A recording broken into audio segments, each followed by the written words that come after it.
Welcome to the Spain and Inca Civilization DLC pack for Sid Meier's Civilization 5. In this walkthrough, we'll show you two of the new civilizations in this expansion and give you a sneak peek at a new scenario, Conquest of the New World.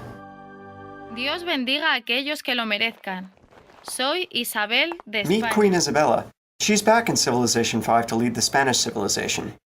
Each civilization in Sid Meier's Civilization 5 has a unique ability, and Spain's power is called 7 Cities of Gold. Spain gets a gold bonus for discovering a natural wonder, and this bonus is enhanced if Spain is the first civilization to find it. If you can bring the wonder into the borders of your empire, the bonus for these wonders are doubled. A good effective playstyle with Spain is to explore the world as soon and as broadly as possible, looking for new lands to settle in the remote corners and finding as many natural wonders as you can. You want to send ships and scouts out over the horizon as quickly as possible. Here we've got a game underway and we can show you some of the power of the Spanish Empire. Spain has two unique military units. The first is the Tercio, which replaces the musketman. The Tercio has a higher combat strength and gets a substantial bonus against mounted forces. But it's also more expensive to build, so don't plan to overwhelm your enemies with numbers. The Conquistador is Spain's replacement for the Knight. This unit is a strong scout for exploring new lands, and like all other mounted units, it has excellent speed. But its cool power is that it can settle new cities on a different continent than the one where the capital resides. So, if Spain is a broad and expansive empire, then the Incan civilization is a neat contrast, and we'll take a look at them now. Here's mighty Pachacuti, the Earthshaker. The Incans are a civilization that excels at creating impenetrable mountain enclaves. The Great Andean Road ability lets their units ignore terrain costs when moving into any tile with a hill. Also, they don't pay any maintenance costs for improvements in hills, and their tile improvements elsewhere only cost half as much. Terrain that would stop other units or slow a city's growth to a crawl is nothing to the Inca.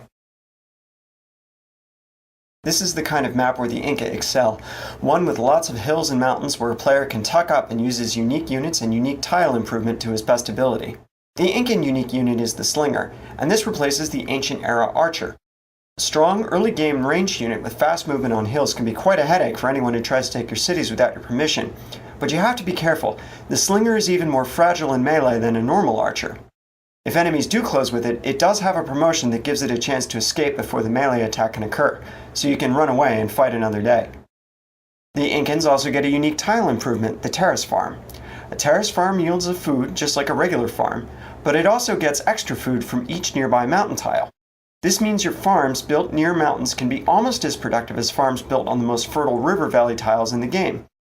Your cities will grow faster than any other civilizations would be able to in this kind of terrain, and if you tuck up a terrace farm surrounded by mountains, it can produce a really huge amount of food.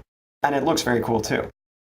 So you can see that between the mountains that protect us and give us food, and our Slinger unit to defend our borders, we're ready to build the Incan civilization as a citadel, from where we can pursue our victory without being bothered by the rest of the world. These two civilizations and 4 civs from Civilization 5 come together in a special scenario with this DLC called Conquest of the New World. You'll be able to play as either a European or native power. The object of the scenario is to be the first civilization to score victory points by finding treasure and bringing it back to your capital. You'll be able to create treasure from razing the cities of your enemies, or finding the legendary wonders of El Dorado and Potosi. Be careful though, scurvy will plague your ships until you build a navigational school, and once the piracy technology is discovered, then war is almost a certainty between the European powers. Native players will have to hold off against the onslaught of foreign invaders and the machinations of the other native civilizations too. And while all this goes on, time is ticking. You've only got 100 turns to win the scenario. Thanks for taking a look at the Spain and Inca DLC walkthrough for Sid Meier's Civilization 5. Good luck leading these civilizations on an epic journey to stand the test of time.